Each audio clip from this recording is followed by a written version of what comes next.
The circle of politics är inte underbart. Den naturliga process i vilken demokratiska partiledare tillsätts och ersätts i takt med naturen av samhället. Jag ska nu ta genom en resa av hur denna process relaterar till Socialdemokraternas katastrofala valsituation.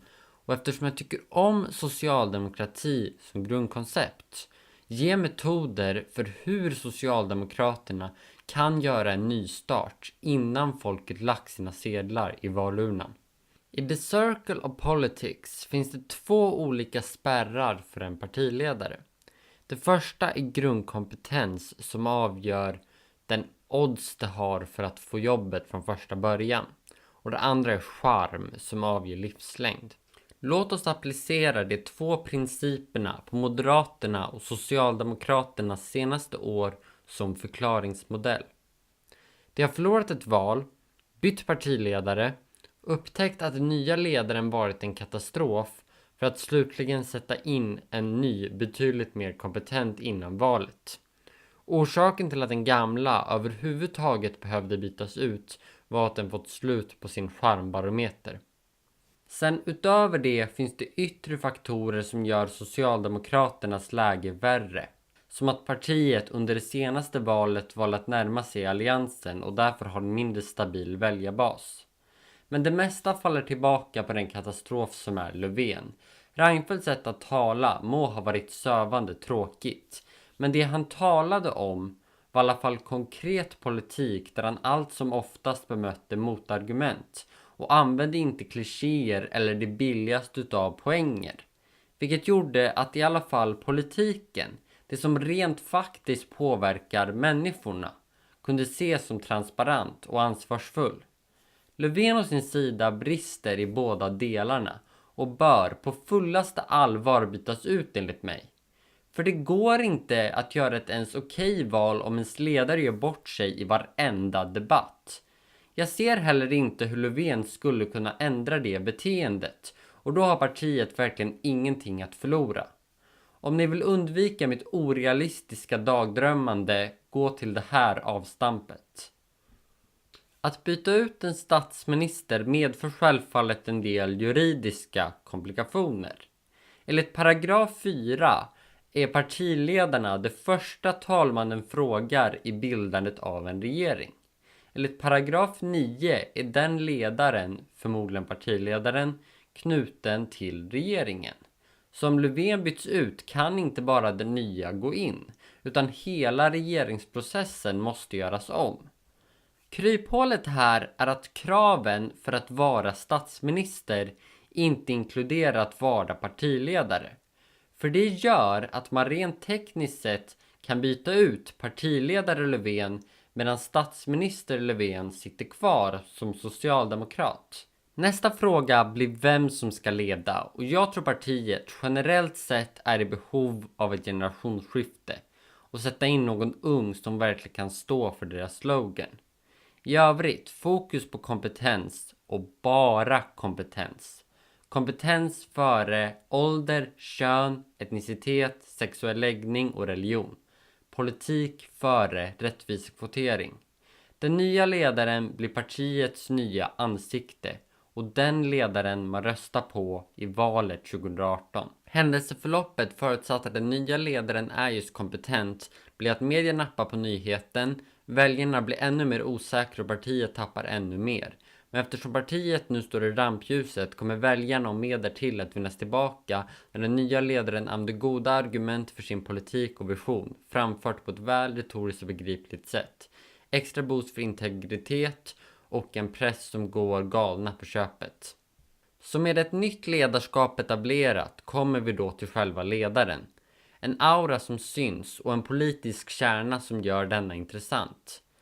Tipsen och kritiken om både auran och kärnan är utformade så att det antingen kan användas för att avsluta uppbyggandet av den nya perfekta ledaren eller naglas fast av Löfven själv. Eftersom jag inser att det är betydligt mer realistiskt. Auran, och det här betonar jag, bör vara ärlig. Jag är själv fruktansvärt ärlig och vad jag upplever är kortsiktiga nackdelar för långsiktiga fördelar. Ögonblick av att den andra känner sig kränkt för att man säger taskiga saker om dem ger i längden en genuin personlighet där det som sägs verkligen menas. Och man alltid kan lita på att när beröm ges så är det verkligen på riktigt. Och det är en skam att sånt inte prioriteras inom politiken. Att ledarna inte ens försöker bygga ett långsiktigt, äkta och gynnsamt förtroende med sina väljare. Utan istället för att ta den långa vägen och stå för sin politik, erkänna sina misstag, väljer att hålla på att attackera den andra gång på gång, ofta utan att ens svara på frågan. Men jag tror inte det behöver vara så, och jag tror att det första partiet som bryter det mönstret kommer att få en stor fördel av det. Exempel kan hittas i videobeskrivningen. Sen en gnutta humor skadar inte. Det finns enligt mig 2 olika typer av politiker. Det ena är den allvarsamma politikern som tar sitt jobb på så stort allvar att den till och med undviker att skratta eller le. Som går i kostym till och med när den är på Bolibompa och bara vill diskutera samhällsrelaterade ämnen.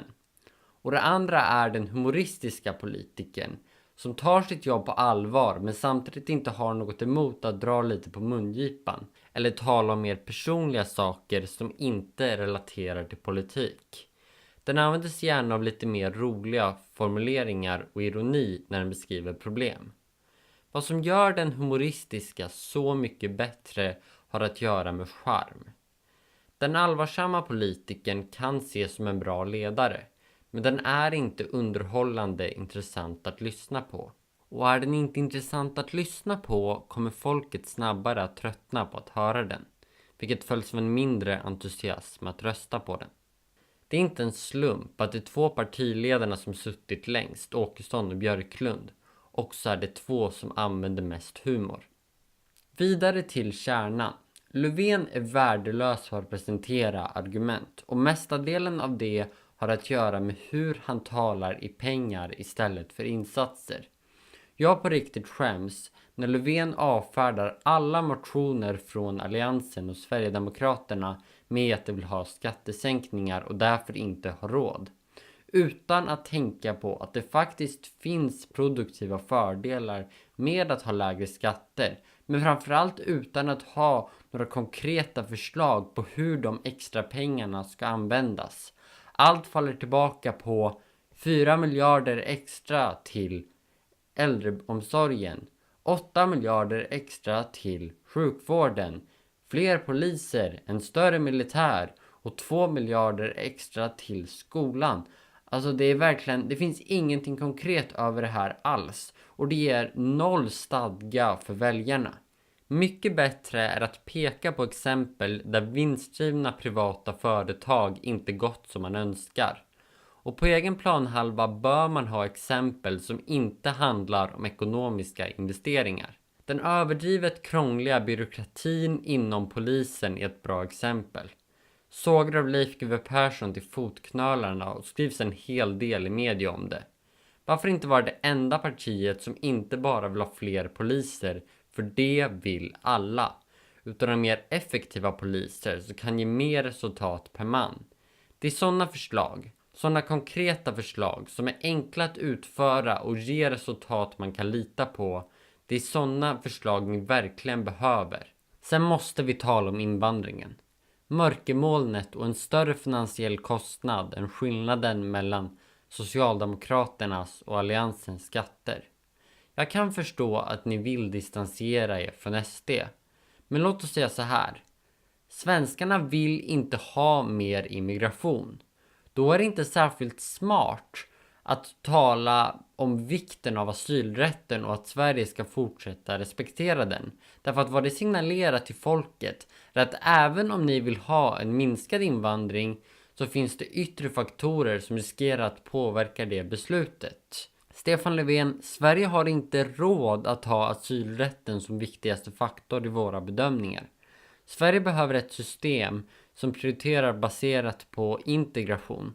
Där människor som jobbar eller pluggar inte begår några invandrarspecifika brott och kan kommunicera med Migrationsverket på svenska ska stanna.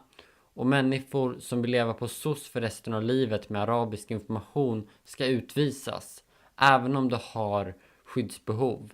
Jag vet att det kan låta inhumant att resonera så, men hur himla humant är det egentligen att de människor som har blivit del av samhället ska sparkas ut därför att vi ska ta in nya människor som har mer skyddsbehov? Vi prioriterar det framför praktisk nytta och integration. Notera att jag säger integration och inte assimilation. Därför att jag tror att våra värderingar skulle må bra av att berikas, så länge de inte krockar med de inte svenska utan västerländska värderingar vi har som grund.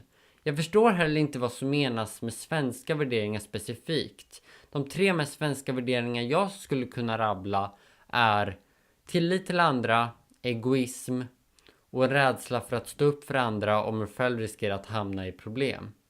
Jag tror att med de västerländska värderingar som då kan stå som en grund skulle våra svenska värderingar snarare må bra av att berikas. Där kan du distansera dig från Jimmie Åkesson, Stefan Löfven.